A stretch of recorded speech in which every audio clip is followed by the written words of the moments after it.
Укук коргоочу Токтайым Үмүталиеванын кызы, ырчы Максат Бегалиевдин балдызы.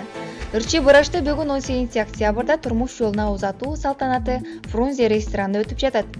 Бурашта турмуш жолуна узатуу тоюна күбө болуп жатышкан белгилүү ишкерлер, артисттер жана жакындары бул тууралуу социалдык тармакта билдиришти. Тойдо бардыгы нукура кыргыздын түркүн даамдары менен суусундуктары даярдалганын көрүүгө болот. Куттуктагандар Чынары Капарова кыз узатуу улуттук боектор менен деп жазды той тууралуу.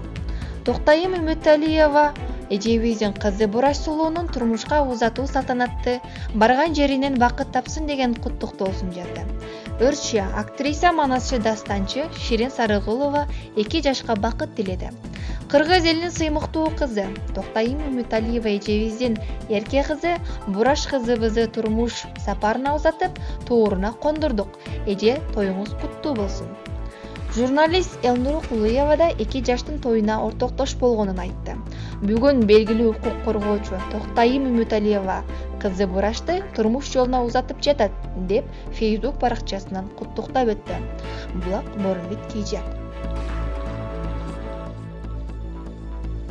Теле алып баруучу актриса Назира Айтбекова эмне себептен желмоос кыз болгондугун социалдык тармактан түшүндүрдү. Көптөн бери желмоос кыздын бет кабын кие элекмин, бет кабымды берип койгулачы. Ичиндеги назик, ыйлак, ак көңүл кызы терең жашырып, сыртынан желмоос кыздын элесин кийдим. Аруулук бааланбайт, тазалык тебеленди калат. Анткени жинди кыз дегилечи мага, жаман көргүлө. Жинди кыздын образына жүргөндө сөздөрүңөр каттуу тийбейт. Эч ким менин көңүлүмдү кирдете албайт.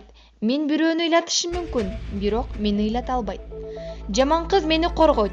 Сыртымдагы ошол стерва болбосо, сындырып кетмек мени эч ак. Жумшактыгым, назиктигим тикенектин алдында жашынсын. Бет кабыңды чеч, чыныгы өзүңдү көрсөт, деди эле мени жакшы тааныган бирөө. Жаман экен, бет капсыз жылаңаш жүргөн. Үшүп кеттим. Денебизде түрдүү көйнөктүн алдында жашырган сыңары, жан дүйнөбүздө түрдүү бет каптын артында жашырат экенбиз. Өзөгү чиликтер сулуу көрүнөт. Өзөгү сулуулар түрү суук көрүнөт. Ким кандай өзөгүн жашырып жүрөт кеп ошондо, деп жазды Назира Айтбекова.